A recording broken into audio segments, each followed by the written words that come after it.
I'm Jill Davis. I'm a winemaker and I've been making wine for the last 20 or so years. I'm here today to tell you what you got to know to select a good bottle of wine. The first thing you got to know is how to taste wine. Second, where to buy it. Third, how to read a wine label.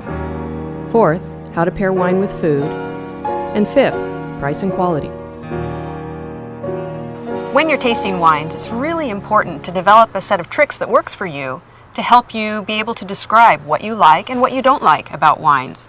Personally, I relate everything I taste and smell in wines to other things in the world, whether it be food or flowers, a burning fire in the fireplace. Everything that you have in your everyday life, sooner or later, you will find in a glass of wine. And so you use those to lock in those aromas and those flavors. And when you can use those words, those descriptors, to other people, they'll get it, and then they'll help guide you to the next wine that they think might be really right up your alley. So here we have a glass of white wine. You don't want to pour too much into the glass, just about that much, because we're going to swirl it next. Now my secret, I never pick up the glass to swirl it. I leave it on the table, give it a good swirl, otherwise I wear it. Pick it up to your nose. I always close my eyes, smell it. Lock in those smells. What are you getting? Some of the wine descriptors I'd use for this wine would be melons and figs and a little bit of fresh cut grass. And I smell it twice and then put it in my mouth.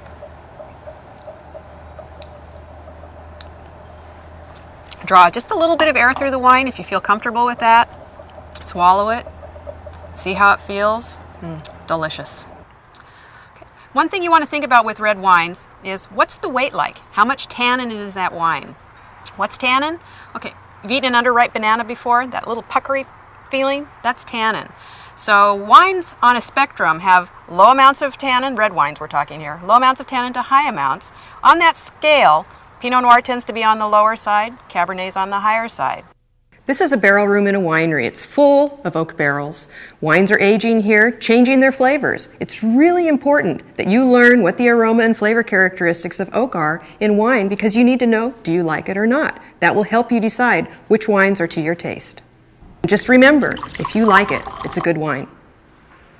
So where do you go to buy a bottle of wine? My recommendation when you want information is to come to a wine shop like this where they have someone who can guide you and teach you. And if you're lucky enough to live in an area that there are wineries, go there because you can taste, learn, and buy. And then once you have the information that you need and you know what you want and what you like, then go to other places where you can shop for price and do some discount hunting.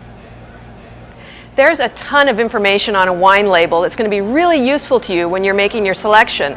So when you're looking at the label, you'll see the vintage. That's the year that the grapes were grown. Historically, the definition of a vintage year was a year in which there was plenty of sunshine and the grapes got fully ripe to make wines with adequate alcohol. The varietal, which it could be Chardonnay, Pinot Noir, Cabernet, that's the name of the grape that went into making this wine. The appellation, which is where the grapes were grown. The larger the appellation, the more blended the wine will be, and perhaps slightly less character to that wine.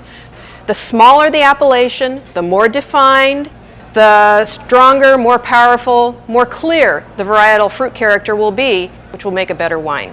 Estate bottled means that the winery owns or controls the grapes that went into making that wine 100%. So that's a very important quality statement. And if there's a back label, check it out. There can be a lot of important information there too. There are broad rules to pairing food and wine together. In general, you would serve red wine with meat and white wine with fish, but there's a lot of overlap that can happen, and some of it happens deliciously. For example, a Pinot Noir is a perfect match for a salmon. And then on the other side, you could have a nice, rich barrel-fermented Chardonnay, could be the perfect match to a roasted pork tenderloin. Don't let the price of the wine overly influence your opinion of the quality of that wine.